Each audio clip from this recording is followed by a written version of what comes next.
abrir a Bíblia antes de ler o texto, né, me veio à mente uma história que, para mim, foi uma história muito forte. Eu acredito também que tem sido uma história que nos guia, né, especialmente nós, pastores, que devem nos guiar.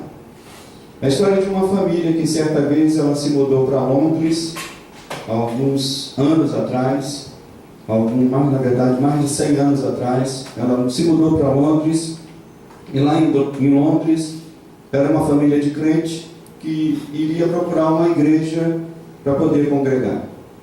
E chegando na cidade de Londres, eles definiram 2 igrejas para poder visitar, né, para escolher qual das 2 iriam congregar. E pela manhã o pai falou: vamos nessa pela manhã, e à noite nós vamos nessa outra igreja. E pela manhã a família se reuniu, foi àquela igreja, né, e saíram daquela igreja dizendo: que igreja maravilhosa, que pastor maravilhoso. E a esposa disse assim: olha, acho que nós nem precisamos ir na igreja logo mais à noite, porque acho que Deus já respondeu a nossa oração. Essa igreja é maravilhosa, esse pastor é maravilhoso, e é aqui que nós devemos ficar. Mas o pai disse: olha, não, nós combinamos de ir nas 2. Então, se fomos na primeira, vamos na segunda também. E chegaram à noite, foram numa igreja, né, e assistiram o culto, e saíram daquela igreja dizendo: que Cristo maravilhoso, que Jesus tremendo, que Jesus santo. E era a igreja do Dr. Spurgeon, né, Dr. Charles Spurgeon, né, que era considerado um dos grandes pregadores da palavra de Deus.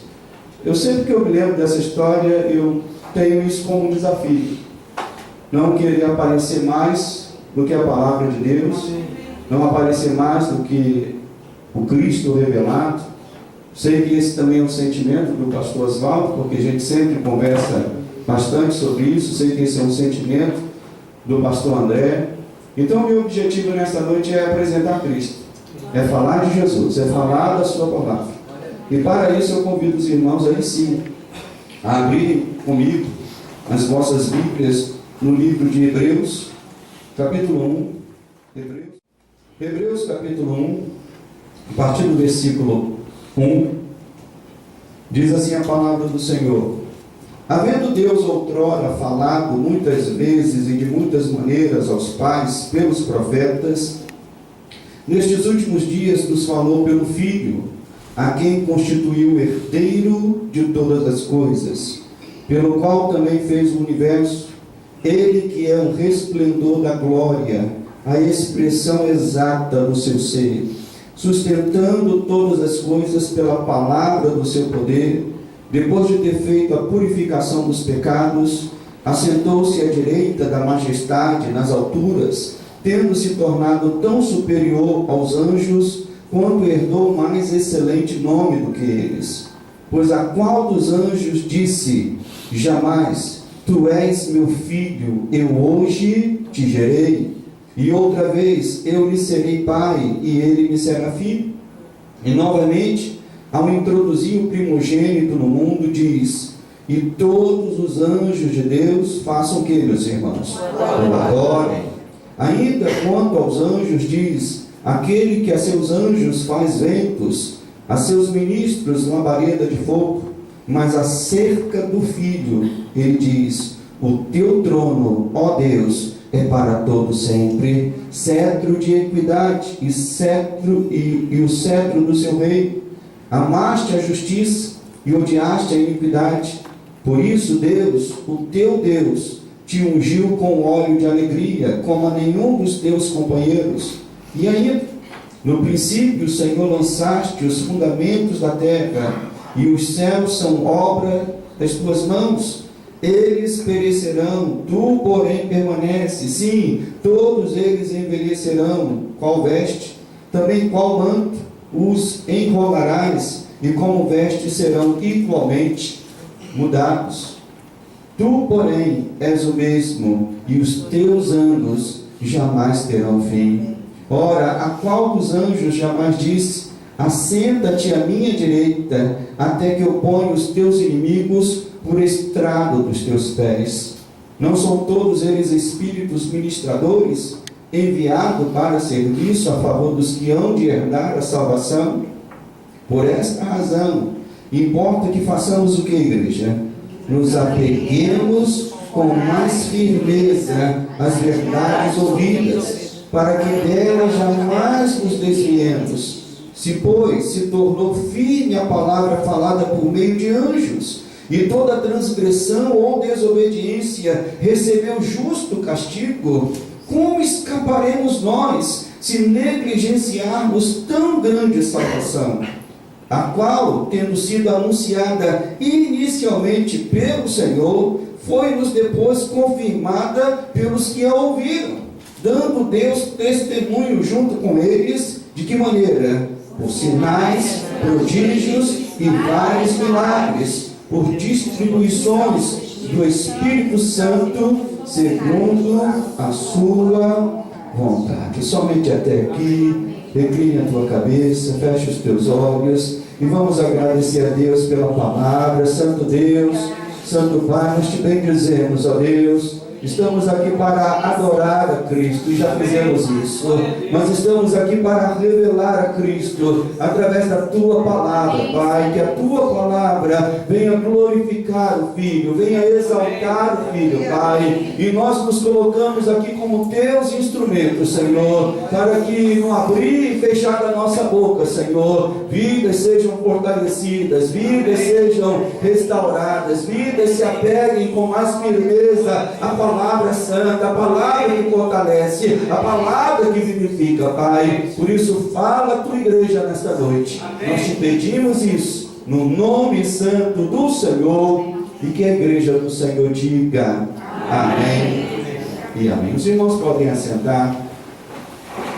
O coração da verdadeira mensagem cristã, ela consiste em exaltar Cristo e sua obra consumada na cruz por nós. Toda mensagem cristã ela tem que ter isso como alvo: exaltar Cristo, falar a respeito da obra consumada na cruz. O enfraquecimento da fé, irmãos, de muitas pessoas ocorre por um distanciamento da mensagem principal do Evangelho, muitas vezes priorizando uma mensagem mais pragmática, uma mensagem mais agradável aos ouvidos carnais e mundanos que frequentam a igreja. Muitas vezes nós vemos igrejas que podem estar cheias, mas que estão fracas. Vemos igrejas que podem ser igreja da hora, mas que mesmo assim sejam igrejas fracas, porque ao invés de priorizar a mensagem cristã, a mensagem que fala de Cristo, muitas vezes priorizam uma mensagem mais pragmática, que resolva o problema da pessoa de imediato, que resolva o problema de trabalho, que resolva o problema mais do dia a dia, mas que não resolva o principal problema que aquela pessoa tem, que é conhecer Cristo, se entregar a Ele e ter a sua vida salva por Cristo Jesus. O que converte e muda o coração do pecador, meus irmãos, é o Evangelho de Cristo. É o Evangelho de Cristo. Não é a habilidade ou o carisma do pastor. Por isso, o nosso principal compromisso enquanto pregadores é sermos fiéis ao Evangelho de Cristo Jesus. Eu conheço muitos pastores, nós conhecemos muitos pastores, temos contato com muitos pastores, seja da nossa denominação, de outras denominações, mas é bem claro que não há uma regra para que a obra de Deus seja feita. Nós vemos pastores mais carismáticos, pastores menos carismáticos, mas nós vemos que a obra de Deus prossegue independente de nós. Amém. O que se requer de nós, sim, é um compromisso com a palavra. O que se requer de nós é um compromisso com o Evangelho de Cristo. O apóstolo Paulo, algumas vezes frisou isso, especialmente na carta aos Gálatas. Ele disse que se um anjo, olha como Paulo disse, se um anjo descesse dos céus e pregasse outro evangelho que não fosse o Evangelho de Cristo, Paulo chega a dizer àquela igreja: sejam anatemas, sejam malditos. O que converte, o que transforma é o verdadeiro Evangelho. E qual é a mensagem central do Evangelho, meus irmãos? Eu diria que o texto lido e que vamos expor aos irmãos mostra bem a resposta a esta pergunta. Eu volto a repetir a pergunta: qual é a mensagem central do Evangelho? E a tendência nossa muitas vezes é querer, ao invés de pregar a mensagem central, ir para uma mensagem periférica, para uma mensagem mais agradável. Eu estou convicto que quanto mais de Cristo e de sua obra nós exaltarmos no meio da igreja, mais vigor haverá no meio da igreja. Hoje nós falamos muito de igrejas que estão fracas. Entende, irmãos? Quando o pastor fala de igreja fraca, o pastor não está falando da sua quantidade, não está falando do número de pessoas. Nós estamos falando de igrejas fracas quanto à mensagem cristã, quanto à aderência à palavra de Deus. E às vezes nós vemos igrejas lotadas, igrejas grandiosas, igrejas cheias de pessoas, mas que não têm aderência à palavra de Deus. Estão pregando um outro tipo de coisa, estão pregando um misticismo cristão, estão misturando coisas, que pegam o cristianismo e pegam outras coisas, e isso atrai pessoas, isso chama pessoas. Mas eu estou convicto, irmãos, que quanto mais de Cristo e de sua obra nós falarmos no meio da igreja, mais as igrejas, ou mais a igreja será fortalecida. E esta carta, ela foi escrita, eu peço aos irmãos que deixem a sua Bíblia aberta, porque nós vamos voltar algumas vezes ao texto. Esta carta foi escrita para o povo hebreu, que era um povo, irmãos, vamos voltar lá ao tempo, era um povo que já possuía um corpo doutrinário. Os hebreus, desde pequeno, eles são doutrinados na fé judaica, eles já conhecem o corpo doutrinário, onde a lei, onde Moisés, onde o cerimonial ocupava um lugar especial. Então, se você fosse falar um judeu, ele já tem um corpo doutrinário ali, já bem definido, já pré-definido. Por isso, o autor da carta aos hebreus, que é um autor desconhecido, a gente não pode cravar dizendo foi Paulo que escreveu, embora Calvino ache que foi Paulo que escreveu, ele até parte desse princípio, mas nós, embora possamos dizer que bem provável que seja o apóstolo Paulo que escreveu, mas Paulo não assinou essa carta, a autoria desta carta. Então, embora o autor seja desconhecido, ele começa essa carta exaltando Cristo e a sua obra. Eu quero destacar isso aqui com os irmãos, voltando ao texto. Ele começa mostrando que Cristo, irmãos, não era mais um profeta, não era alguém como Moisés. O autor, ele frisa muito bem claro, ele quer deixar, imagine que você está escrevendo uma carta para um grupo de pessoas que já tem um corpo doutrinário, que já tem uma definição doutrinária, uma definição a respeito da religião.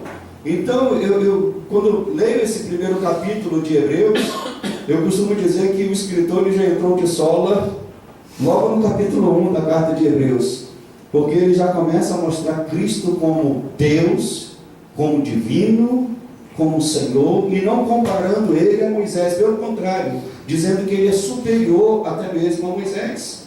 E por 3 vezes, por 3 razões nós podemos afirmar isso. Primeiro, lá no versículo 2 do capítulo 1, você está com a sua Bíblia aberta?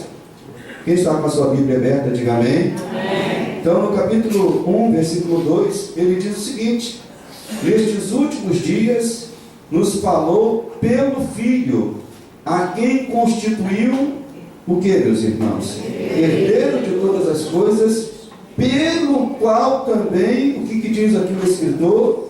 Ele fez o que, igreja? Ele fez o universo. Então, a primeira razão pela qual nós podemos dizer que a divindade de Cristo é que o autor, a carta de Hebreus, ele diz que Cristo criou o universo. É o criador do universo. O universo foi criado por meio de Cristo, que estava com o Pai quando tudo foi criado. Paulo confirma isso João também confirma isso, Paulo confirma isso em diversas outras cartas. A carta de Colossenses, Paulo também fala a respeito disso. Em seu evangelho, João diz que tudo foi criado por meio dele, e sem ele, nada do que foi feito se fez. Então a primeira coisa que o escritor aos Hebreus queria que os hebreus ou os judeus soubessem é que Cristo não era qualquer um. E a primeira razão é que Cristo é o Criador do universo. Amém. A segunda razão pela qual ele confirma isso também está aqui no versículo 3. Que Cristo, olha o que o escritor aqui aos Hebreus diz: que ele, que é o que, meus irmãos? Diga bem alto. Isso para mim é um louvor. Para mim é um louvor, é uma poesia isso. É o esplendor da glória, a expressão que, meus irmãos, exata do seu ser. E esse ser está com um S o que, meus irmãos? Um S maiúsculo, falando de existência, né? Para quem tem aqui, já estudou um pouco de filosofia, sabe do ser, né? Não é o ser qualquer, é o ser criador, o ser que dá existência a todas as coisas. Cristo é a expressão exata do seu ser. Cristo não participa do ser de Deus, irmãos, como as criaturas participam.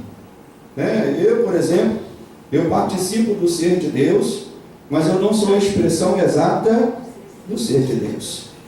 O ser de Deus, ele é, no contexto, né, ele é aquele que dá existência a todas as outras existências.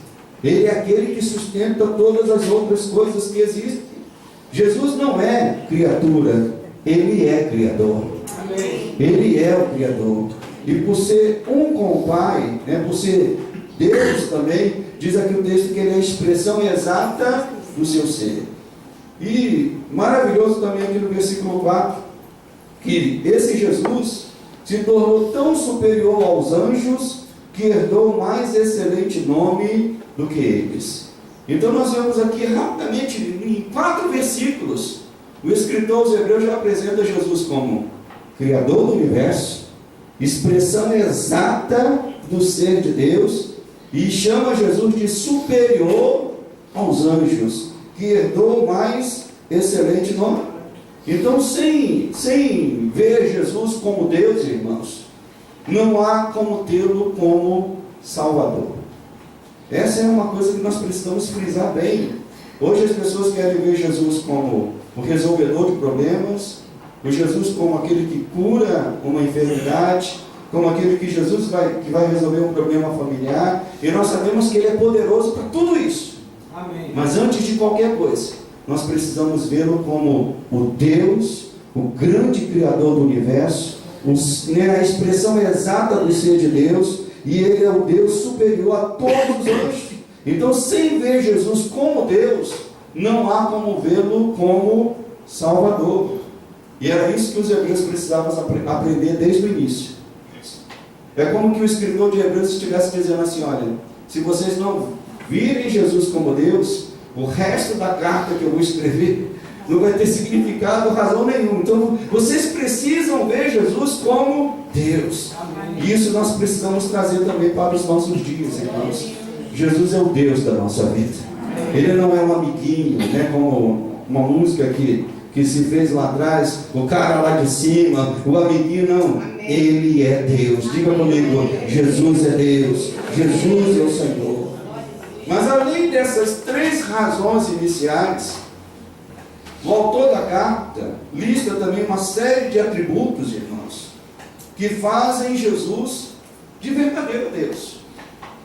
Há atributos que ele coloca aqui que não poderia estar em outra pessoa que não fosse o próprio Deus. Versículo 5, diz aqui o texto: pois a qual dos anjos disse jamais: tu és o meu filho?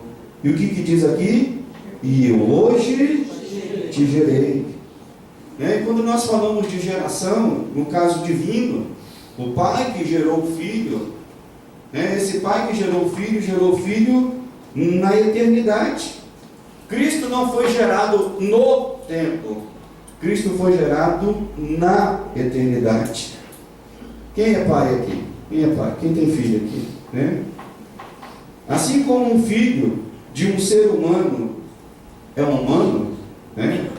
Por mais que às vezes tem pais, vamos assim dizer, irresponsáveis, que chamam o filho lá de você é um animal, você é isso, você... Não, um filho de humano sempre vai ser o quê, meus irmãos? Humano. E eu pergunto, um filho de Deus, no sentido de gerado por Deus, só pode ser o quê? Próprio Deus, né? Então Paulo, o escritor aos Hebreus, diz aqui que ele foi gerado pelo Pai.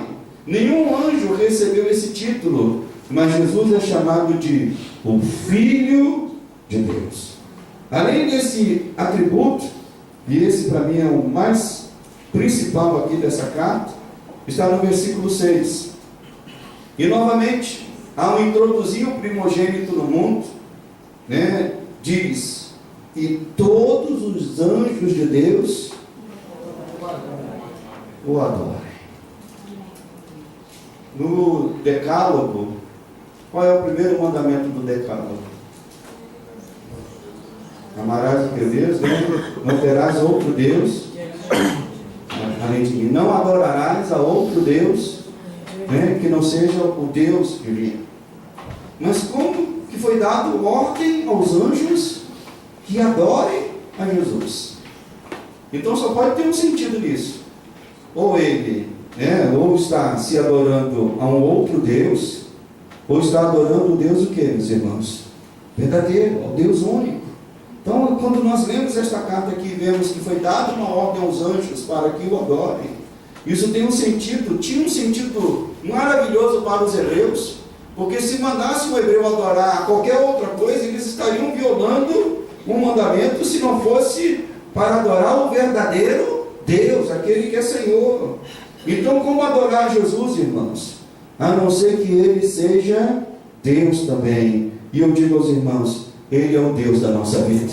Ele é o Deus junto com o Pai, junto com o Espírito Santo, formando a Trindade Santa, Deus Pai, Deus Filho e Deus Espírito Santo. Mas não estamos adorando a três deuses, pastores? Não, estamos adorando um só Deus, revelado em três pessoas: a pessoa do Pai, a pessoa do Filho e a pessoa do Espírito Santo. E no versículo 8, um outro atributo nos mostra aqui, dizendo aqui que o seu reino, o trono, mas acerca do Filho, o teu trono, ó Deus, é para o que, meus irmãos? É para todo o sempre. Cetro de equidade é o cetro do seu reino. Então, o reinado de Cristo, irmãos, Cristo não veio para reinar por um tempo. Cristo não veio para estabelecer uma nova dinastia, não. Os hebreus esperavam alguém para se assentar no trono de Davi, e eles esperam até hoje. Você sabia disso? Que os judeus esperam até hoje alguém que se assente no trono de Davi, acreditando que aquela promessa que foi feita a Davi, ela será cumprida no sentido físico da palavra, de um que vai vir, vai assumir o trono da dinastia dos Macabeus, da dinastia lá dos últimos reis, dos hebreus. Mas não, o rei já veio, e esse rei é Jesus Cristo, e o seu trono é para todos sempre, o seu trono é para todos sempre. O escritor diz que o reinado de Cristo é eterno, é para todos sempre, não terá fim. E por último, se tratando dessas listas de atributos, diz aqui que ele foi honrado pelo Pai, no versículo 13. Vamos lá no versículo 13. Diz aqui: ora, a qual dos anjos jamais disse: assenta-te aonde? À minha direita, até que eu ponha o que, meus irmãos? Os teus inimigos por estrados dos teus pés. Cristo, por sua obra maravilhosa na cruz, ele recebeu do Pai a honra de assentar à sua direita. E quando se fala no sentido de monarquia, quem assenta à direita do rei, meus irmãos? Por isso que tem a nossa expressão assim: o fulano é o meu braço. Porque depois de mim, quem manda é Ele. Ele está ali governando junto comigo, Ele está ali dirigindo junto comigo. Então, quando Deus honrou Jesus, diz o texto bíblico que fez-o assentar à sua direita, ali governando, reinando. A destra era o lugar mais alto que uma pessoa podia chegar perante o rei. O pai se alegrou tão intensamente, irmãos, com o filho, que ofereceu a sua destra, lhe concedeu o lugar de honra sobre todos os outros. Amém. Então, quando nós honramos a Jesus, sabe quem nós estamos honrando? O próprio Pai. Amém. O próprio Deus, o próprio Senhor, para que perante Ele, diz o texto bíblico, se dobre todo o joelho e toda a língua faça o que, meus irmãos? Confesse que Jesus Cristo é o Senhor. Então esse tem que ser o nosso alvo constante. Reconhecer Jesus como Deus, ver os seus atributos como Deus, honrá-lo por sua obra, reconhecer o seu reinado eterno, servirmos de adoração. E aí a gente entra no capítulo 2. O escritor aos Hebreus, ele apresenta Jesus como divino, apresenta Jesus como aquele que fez grande obra de salvação.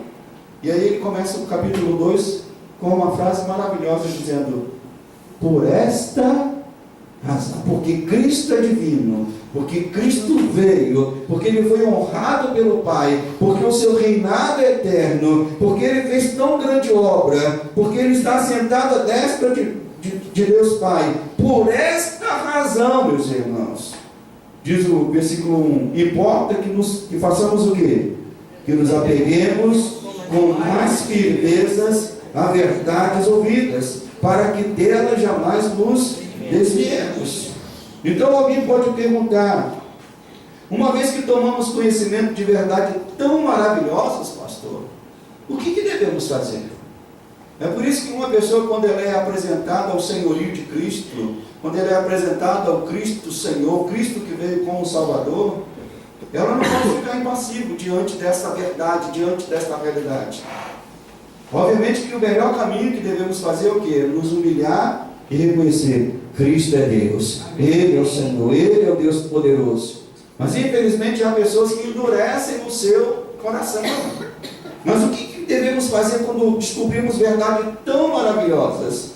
E a resposta está no próprio texto, diz que por esta razão, por conhecermos verdades tão profundas, devemos fazer o quê? Em primeiro lugar, nos apegar, meus irmãos, com firmeza a essas verdades. Amém. Por isso que eu estou aqui nesta noite, não para falar novidades, mas certamente verdades que os irmãos já sabem. Amém. Verdades que o pastor Oswaldo está falando aqui, porque são as verdades que nós temos que repetir constantemente, dizendo: Ele é o Senhor, Ele é o Salvador, Ele é digno de toda a adoração. Amém. Para que essas verdades entrem no nosso coração, nos apeguemos a ela de uma forma tão firme, porque precisamos crer, meus irmãos, inteiramente no Evangelho de Cristo Jesus, nos alimentar dele e nunca duvidar das verdades apresentadas nele. E nós vivemos num tempo de relativismo, onde as pessoas estão relativizando tudo, inclusive o Evangelho, inclusive a palavra. Nós servimos a um Deus que é imutável, nós servimos a um Deus que é o mesmo, como diz a Bíblia, ontem, hoje e para sempre será o mesmo. Mas ao mesmo tempo nós vivemos num tempo em que os homens estão se considerando os seres absolutos. A minha vontade é absoluta, e a minha vontade para ser cumprida, as pessoas estão mudando Deus, estão mudando a palavra de Deus, criando novas Bíblias, criando novos versículos, criando novos caminhos. Mas nós entendemos, como diz aqui o texto bíblico, é por esta razão, por sabermos que Ele é o Senhor, amém, por sabermos que Ele é a expressão exata do ser de Deus, por sabermos que Ele veio para entregar a sua vida por nós, é por esta razão que devemos nos apegar com maior firmeza às verdades ouvidas, para que delas jamais nos desviemos. E como é que podemos fazer isso, pastor? Estudando a palavra, compreendendo o plano da salvação, percebendo que nós estávamos perdidos, estávamos afastados, e Cristo veio para nos salvar, nos livrar da condenação que pesava sobre nós. Eu fico admirado e até de certa forma envergonhado, vamos assim dizer, quando eu vejo pessoas lá no mundo. Nós estamos, essa semana está acontecendo, acho que o Rock in Rio, é isso?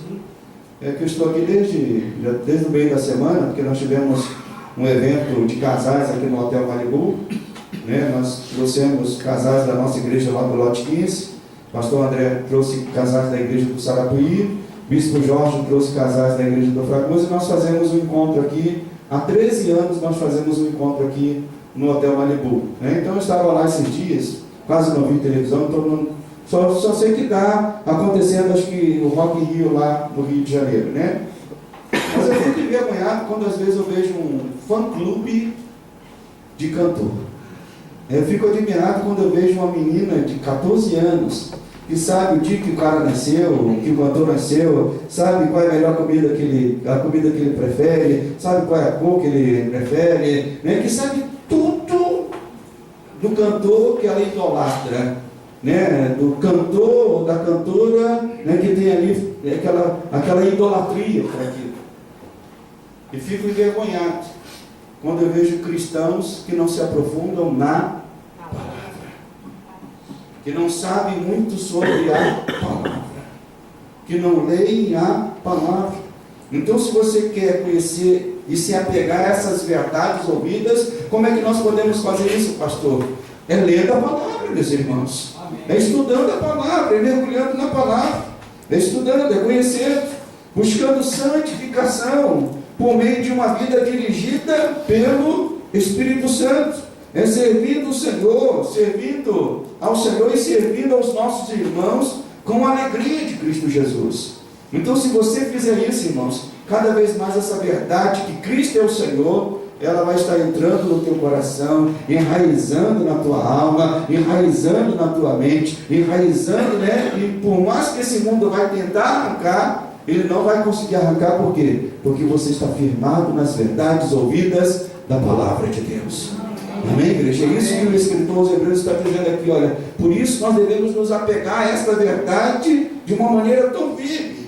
E mais, devemos também temer, irmãos.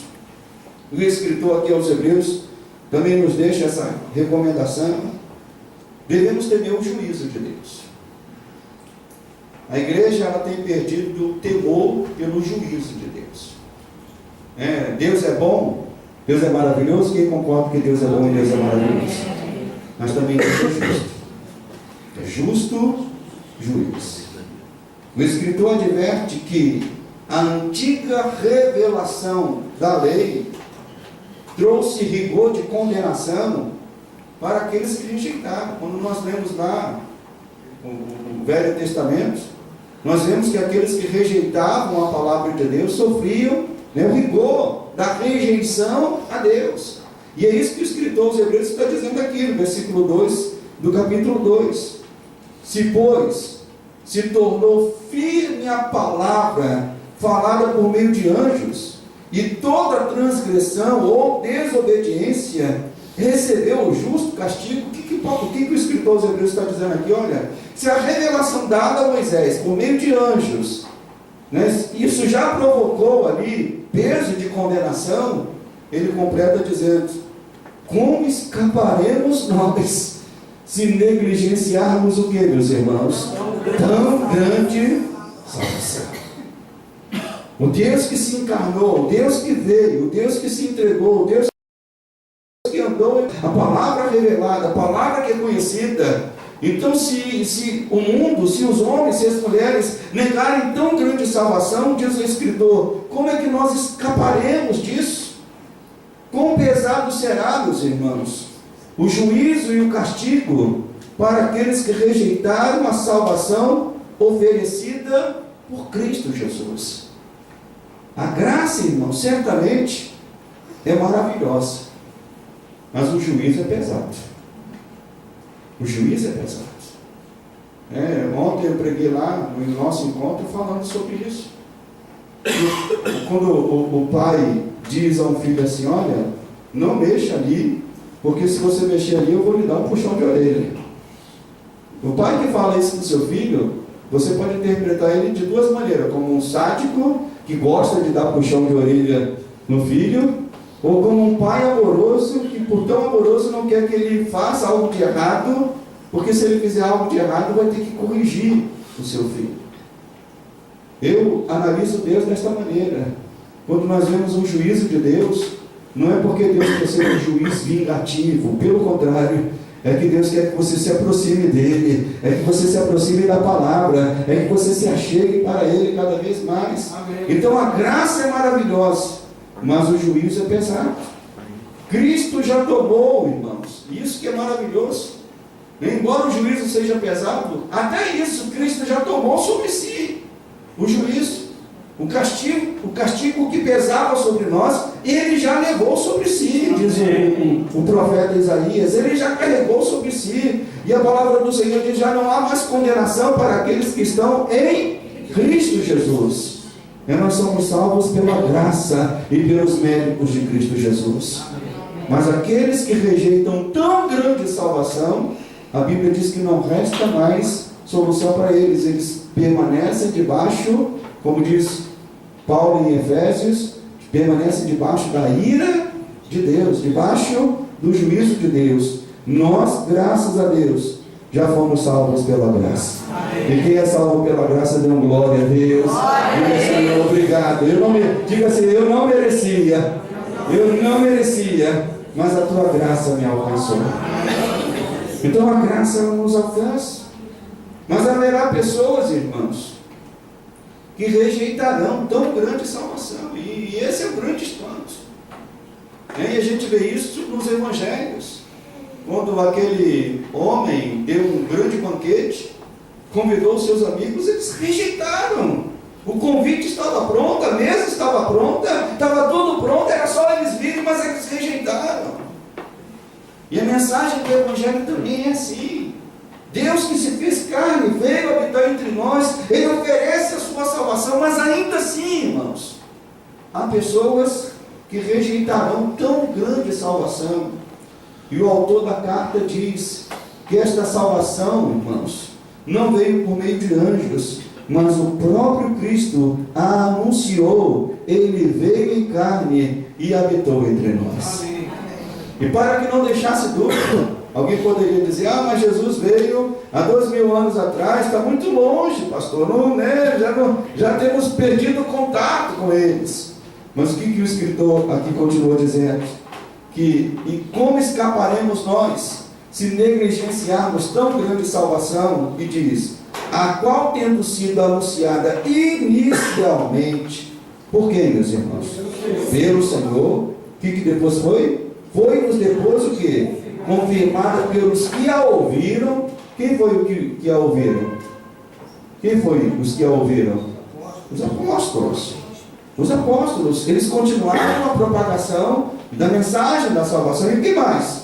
Dando Deus o que? Testemunho juntamente com eles, por sinais, prodígios e vários milagres, e por distribuições do Espírito Santo, segundo a sua vontade.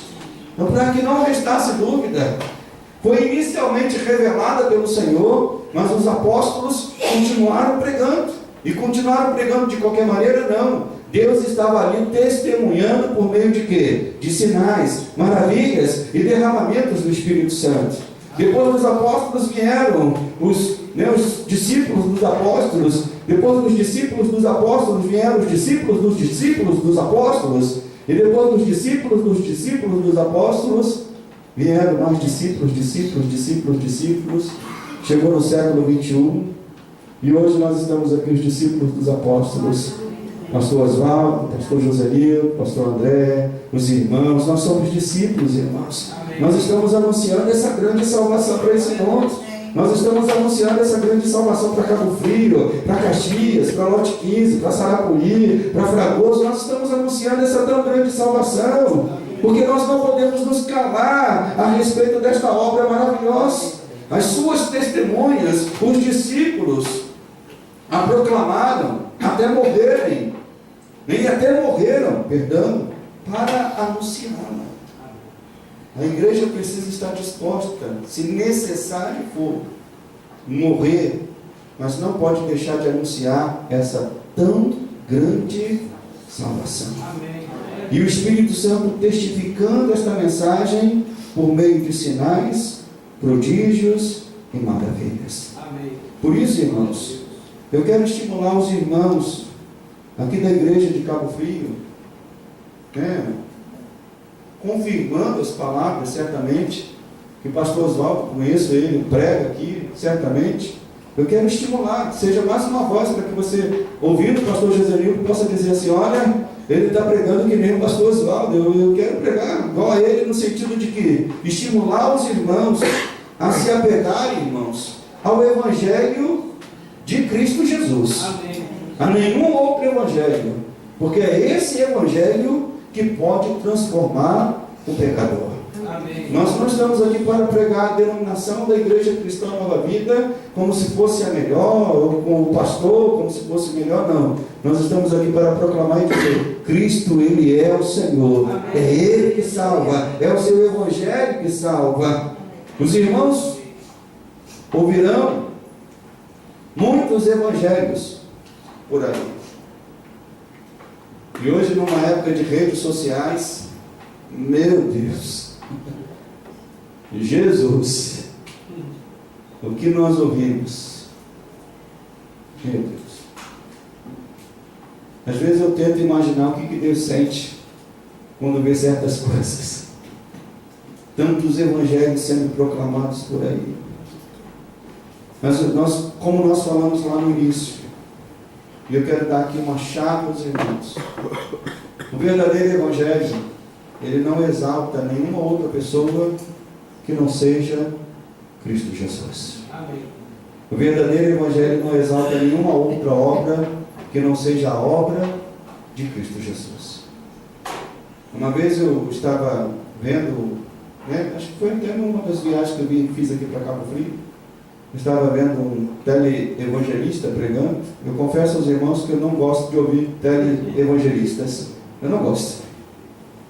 Mas estava ali vendo, como que matando o tempo, e era um momento em que havia ali, o bispo Walter chama igrejas como Igreja Carrefour, aquelas igrejas grandonas, que é como se fosse um auditório que a pessoa se perde lá no final, e aí era uma campanha de oração, e veio um homem na frente, o homem dizendo que foi curado. Irmãos, eu me entristeci. Aquele homem que veio na frente, ele chegou: não, porque eu sou pastor da igreja tal, mas eu vim aqui para receber a minha cura, e fui curado. E o teleevangelista, ao invés de exaltar a obra de Cristo, ele fez deboche daquele homem por ser de uma igreja onde não havia cura. E disse: ele precisou vir aqui porque aqui tem cura, aqui tem pastor que cura. E eu falei: você não entende nada. Porque o verdadeiro evangelho tem que exaltar a pessoa de Cristo Jesus. Tem que mostrar a obra de Cristo Jesus. Então eu deixo essa chave aqui aos irmãos. Quer saber se é o verdadeiro evangelho? Falou de Cristo, exaltou a obra de Cristo, falou de Cristo como Senhor, como Salvador, falou a respeito da salvação. Então fujam, irmãos, do evangelho que exalta o homem ou exalte a denominação. Fuja desse evangelho. Qualquer lugar que você ouvir, qualquer igreja que você entrar, se você ouvir alguma pregação do evangelho que exalte o homem, que exalte a igreja, que exalte a denominação, diga: isso é uma corrupção do evangelho. Só Cristo, só Ele toda a glória. Amém. Só a Ele toda a honra, só a Ele todo o louvor. E nesse ano nós estamos completando os 500 anos da Reforma, que foi um dos marcos de transformação da igreja ao redor do mundo. E esses homens que foram chamados os reformadores, eles pagaram um alto preço, irmãos, para poder, nesse alto preço eles pagaram para poder defender essa verdade tão antiga, só a Cristo toda a glória. Amém, meus irmãos? Só a Cristo toda a glória. Então diga comigo: só a Cristo, bem alto, só a Cristo toda a glória. Então vivemos o tempo, irmãos, em que a palavra está sendo rejeitada por muitos, inclusive por pessoas que estão dentro da própria igreja. Chegamos à época em que a Bíblia nos diz que o esfriamento do amor, né, como advertiu o nosso Senhor, chegamos ao tempo em que o amor de muitos se esfriaria no meio da própria igreja. Então o que devemos fazer? Essa é a pergunta que eu deixo como final. O que devemos fazer, pastor? Não devemos fazer nada de novo. A igreja não foi feita para fazer novidade. A igreja foi feita para apontar para a palavra e viver o que a palavra nos aponta. E a palavra nos aponta aqui, diz aqui o escritor aos Hebreus: por esta razão nos apeguemos com mais firmeza o que, meus irmãos? As verdades ouvidas, ao Evangelho, a palavra do Senhor. Então o que a igreja precisa fazer? É voltar à palavra, é voltar ao Evangelho, é se apegar ao Evangelho, é se apegar à palavra de Deus. Segundo, a igreja não deve, rejeitar a salvação oferecida por Cristo Jesus. Há muitas igrejas oferecendo muitas coisas, mas a principal coisa que devemos oferecer é a salvação que vem só por meio de Cristo Jesus. É Ele que salva. Diga comigo: é Ele que salva. É Ele que me salvou. É Ele que vai salvar esse mundo. É Ele que vai salvar a sua família. É Ele que vai salvar o seu marido. É Ele que vai salvar o seu filho. É Ele que vai tirar o seu filho. Não é a igreja de Nova Vida de Cabo Frio, não é o pastor José Nildo, não é o pastor Oswaldo. É Cristo que vai salvar aquela vida. É Cristo que vai mudar aquela vida, como mudou a minha e como mudou a sua vida. Então não podemos rejeitar tão grande salvação. E terceiro, não podemos, irmãos, entender que a obra da salvação começa e termina quando levantamos a mão dizendo: eu quero aceitar Cristo Jesus. Não. A obra da salvação, ela começa no abrir do nosso coração, mas ela tem que continuar numa vida de santidade para Deus. Uma vida que glorifique o nome do Senhor. Uma vida que extrapola essas paredes, que chega lá fora, uma vida de santidade que glorifique ao nosso Deus. Amém, irmãos? Então o que devemos fazer, Senhor? Apegar a palavra, nunca rejeitar tão grande salvação e viver uma vida de santidade para a glória de Deus. Vamos nos colocar de pé e vamos pedir isso a Deus nesta noite, que nos capacite, irmãos, a viver o Evangelho, a viver a palavra, a sermos testemunhas fiéis do nosso Senhor, do nosso grande Senhor e Salvador Jesus Cristo. Porque diz o escritor: como escaparemos nós se negligenciarmos tão grande salvação? Mas eu louvo a Deus, porque se você está aqui nesta noite, você não tem negligenciado esta salvação, você tem se apegado a essa palavra, tem buscado viver essa palavra.